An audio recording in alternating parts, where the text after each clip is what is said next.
देखिए सविनय अवज्ञा आंदोलन को हम लोग 3 नामों से जानते हैं, आप लोग कंफ्यूज नहीं होना है। डेट भले थोड़ा सा ईयर एक ही है, तीनों के कथनों में कुछ परिवर्तन है, ठीक है, तो इसलिए हम बारीकी से उसको समझेंगे। सविनय अवज्ञा, फिर से दांडी मार्च या नमक सत्याग्रह, ये 1930 ईस्वी में हुई थी। हुआ क्या था, क्यों किया गया था, तो कह रहा है कि सविनय अवज्ञा जो ब्रिटिश औद्योगिकरण सत्ता के खिलाफ है, इसका नेतृत्व करने के लिए 1930 ईस्वी में से शुरुआत की गई। सविनय अवज्ञा आंदोलन एक दूसरा जन आंदोलन था, यानी पहला जन आंदोलन क्या था, असहयोग आंदोलन, और दूसरा जन आंदोलन क्या था, सविनय अवज्ञा आंदोलन, जिसमें सामाजिक आधार पर काफी विस्तृत था। असहयोग आंदोलन की समाप्ति के पश्चात भारतीय राष्ट्रीय आंदोलन को एक शून्य की स्थिति पैदा हुई, और इसमें लोगों के घटना चक्र की पुनरावृत्ति, यानी जो असहयोग आंदोलन असफल हुआ था उसके बाद भी लोग का भी माइंड में चल रहा था कि लगता है सविनय अवज्ञा भी असफल हो जाएगा और हम लोग शून्य पर आ जाएंगे, किंतु इसमें ऐसा नहीं हुआ। इसमें हुआ क्या था, महात्मा गांधी के नेतृत्व में यह आंदोलन किया गया था, सविनय अवज्ञा दांडी मार्च या असहयोग आंदोलन, सॉरी असहयोग उन्हीं के नेतृत्व में किया गया था, नमक सत्याग्रह।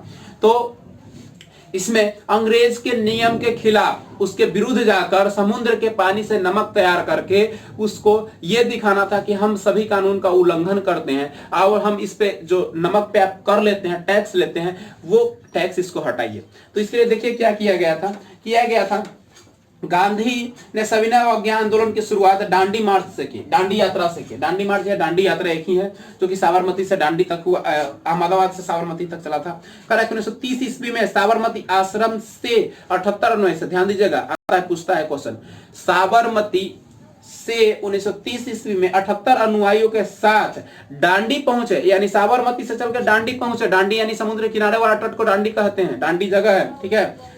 दांडी पहुंचे और 24 दिनों में 250 किलोमीटर की पद यात्रा कर यानी 250 किलोमीटर 24 दिन पैदल चले, और वहां पहुंचने के बाद 5 अप्रैल को दांडी पहुंचे और 6 अप्रैल को यानी 5 तारीख को पहुंच गए। कब से चले थे, तो ये चले थे 12 मार्च से। 12 मार्च से चलने के बाद 24 दिन के बाद पहुंचे 5 अप्रैल को, और 6 अप्रैल को अगले दिन उन्होंने नमक, समुद्र के पानी से नमक बनाया, और नमक बनाकर उनके कानून को तोड़ा, कानून का उल्लंघन किया। इसके कार्यक्रम में किस प्रकार थे, तो हर जगह नमक कानून का उल्लंघन किया जाए, यानी एक जगह तो महात्मा गांधी ने शुरुआत किया, लेकिन वो चाहते थे कि हर जगह, जितना जगह समुद्र है, नमक बनता है, तो सब जगह इसका उल्लंघन किया जाए। दूसरा है, छात्रों को स्कूल एवं कॉलेजों का बहिष्कार करना चाहिए, यानी सरकार जो है वो सरकारी स्कूल और कॉलेज का क्या करे, बहिष्कार करे। दूसरा, विदेशी कपड़ों को जलाया जाना चाहिए, सरकार के कोई कर नहीं अदा करनी चाहिए। अगला था,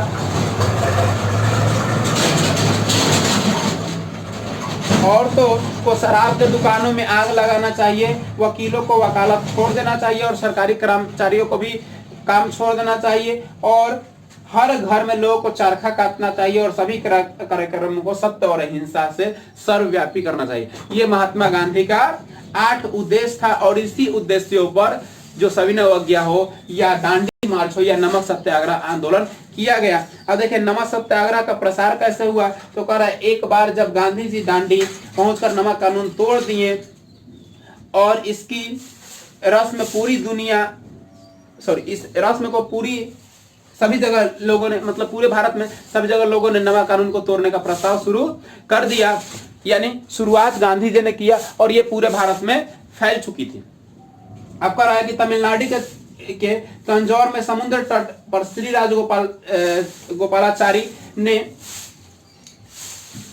वेदावरण में भी नमक यात्रा की, और मलबार में केलपलर ने कालीकट में भी नमक कानून का उल्लंघन किया। फिर कह रहा है, पेशावर खान अब्दुल गफ्फार खान ने सामाजिक और राजनीतिक सुधारों के पठानों को राजनीतिक चेतना दी, और बादशाह खान या सीमांत गांधी उनको बोलते हैं, ठीक है, बादशाह खान या खान अब्दुल गफ्फार खान को सीमांत गांधी बोलते हैं, ये ऑब्जेक्टिव पूछता है, यानी खान अब्दुल गफ्फार खान को सीमांत गांधी हम लोग बोलते हैं।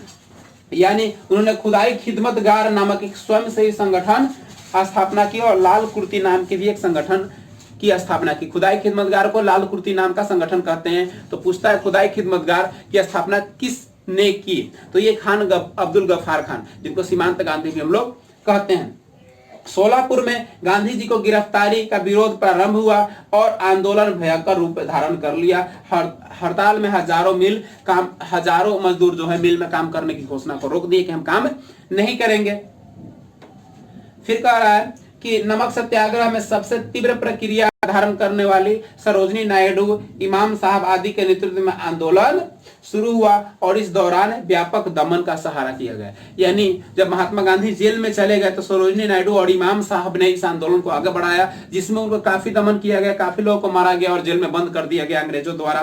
बंगाल में चौकीदारी यूनियन बोर्ड का विरोध करके आंदोलन चलाया गया। गुजरात में विभिन्न तालुकातों में बंदी, मतलब लोगों को किलाबंदी कर दिया गया, यानी जेल में बंद कर दिया गया। असम में कुख्यात कनिंघम सर्कुलर के विरोध करके छात्रों ने एक शक्तिशाली आंदोलन किया और मणिपुर एवं नागालैंड में रानी गैडी न्यूरर के प्रशासनीय नेतृत्व में किया गया।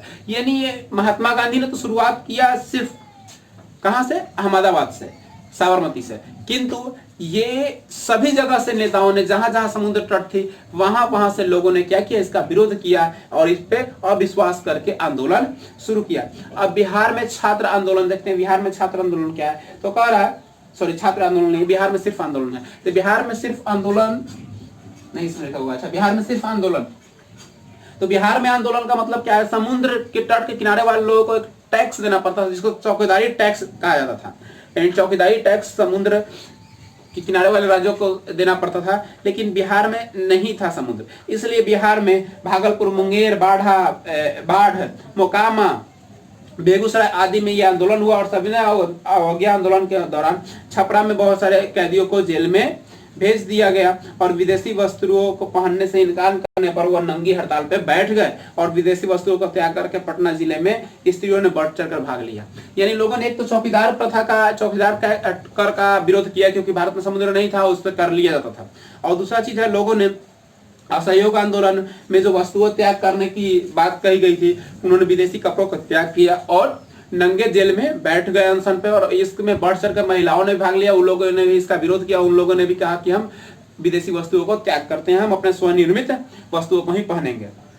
गांधी इरविन समझौता, गांधी इरविन समझौता देख लेते हैं। तो कह रहा है कि सविनय अवज्ञा आंदोलन के व्यापक ने अंग्रेजी सरकार को समझौता करने पर बाध्य कर दिया। यानी सविनय अवज्ञा आंदोलन इतना बृहत रूप में होने लगा कि अंग्रेजों को बाध्य कर दिया कि आपको मानना पड़ेगा ये बातें।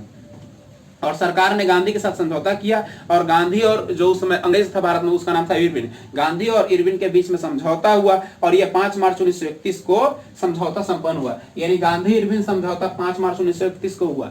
यानी गांधी इरविन समझौता 1931 को ऑब्जेक्टिव में पूछता है कब हुआ, तो 1931 को हुआ है। ठीक है। और इसके तहत गांधी जी आंदोलन को स्थगित करने के मांग पर स्वीकार हुए और गांधी जी द्वितीय गोलमेज सम्मेलन में भाग लिए। 3 गोलमेज सम्मेलन हुआ था। पहला गोलमेज सम्मेलन 1930 में, दूसरा गोलमेज सम्मेलन 1931 में और तीसरा गोलमेज सम्मेलन 1932 में।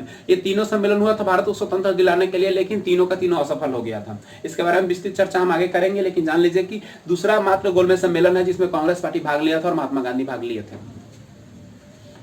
गांधी जी ने दोबारा सविनय अवज्ञा आंदोलन को प्रारंभ किया। यानी अंग्रेजों ने इस चीज को और दमन किया और उनकी बातों को नहीं माना, तो गांधी जी ने तुरंत सविनय अवज्ञा आंदोलन शुरुआत किया, जिसमें 1934 में ये आंदोलन पूर्ण रूप से वापस ले लिया। सविनय अवज्ञा आंदोलन के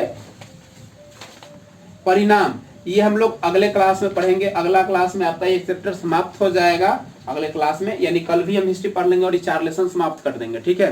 उसके बाद फिर हम लोग ज्योग्राफी या जो भी लेसन है वो आप लोग घर पे रहिए, पढ़ाई कीजिए और जो भी पढ़ाई होती है उसको आप लोग जरूर क्वेश्चन बनाएं।